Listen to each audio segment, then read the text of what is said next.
Everyone thinks the Cuban Missile Crisis was the brink. They're wrong. The invasion plan came much earlier. The Cuban Missile Crisis, October 1962, a tense 13 days, but beneath that global standoff, a different, quieter war had been raging for over a year, Operation Mongoose. A secret campaign approved by President John F. Kennedy himself, designed to depose Fidel Castro and prevent Cuba from becoming a Soviet satellite. The stakes were immense. A communist regime just 90 miles from Florida represented an unacceptable threat to American security. The failed Bay of Pigs invasion in April 1961 had only solidified Kennedy's resolve. He needed a new strategy, one far more aggressive and clandestine. On November 30, 1961, President Kennedy issued a direct order: find a way to remove Castro. This wasn't just about sabotage, it was about regime change, a full-scale covert war. General Edward Lansdale, a legendary figure in psychological warfare, was tapped to lead the effort. Lansdale's team, headquartered in a nondescript building in Miami, was a joint effort. CIA operatives, military specialists, and Cuban exiles worked tirelessly. Their mission: provoke a popular uprising that would topple Castro and install a pro-U.S. government. Operation Mongoose had 33 distinct tasks, ranging from propaganda to economic warfare and even direct action. The sheer breadth of the plan speaks to the desperation and urgency felt in Washington. They left no stone unturned, no avenue unexplored. One key component was psychological operations. The CIA printed fake Cuban pesos to destabilize the economy and spread rumors of Castro's imminent demise. They even planned to fake a divine intervention, hoping to turn the deeply religious Cuban populace against their leader. The divine intervention plot involved broadcasting messages and even staging bizarre events. One infamous idea was to make Castro's beard fall out using thallium salts, believing it would strip him of his revolutionary mystique. These were desperate, almost farcical measures. Economic sabotage formed another pillar. Sugarcane fields, Cuba's lifeblood, were targeted for destruction. Factories were damaged, and vital machinery mysteriously malfunctioned.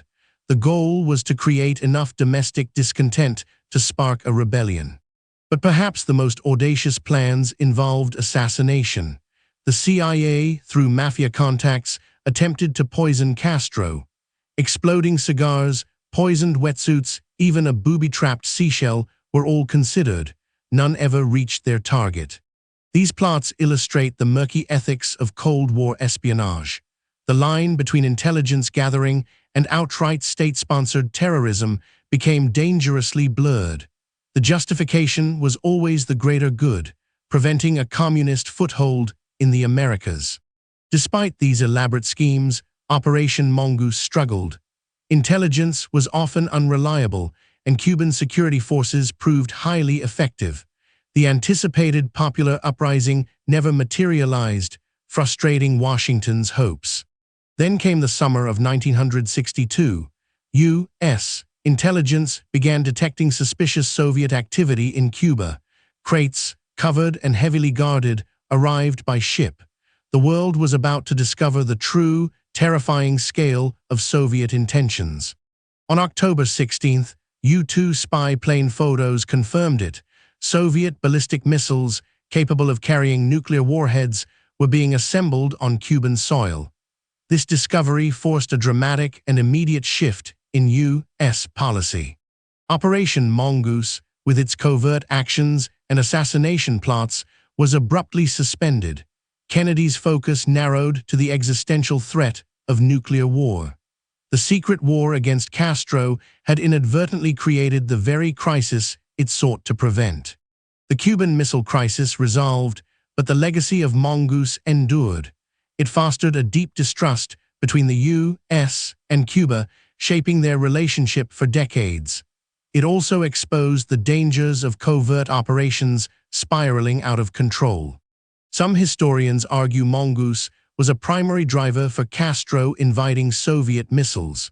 Feeling under constant threat of invasion and assassination, he sought a powerful deterrent. The operation, intended to weaken him, instead pushed Cuba closer to the USSR.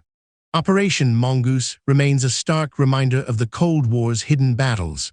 A secret war fought not with armies on open fields, but with spies, saboteurs, and desperate, sometimes outlandish, schemes in the shadows. It was a war that brought the world closer to total annihilation than many realize. Explore another untold story from the Cold War's shadowy battlegrounds.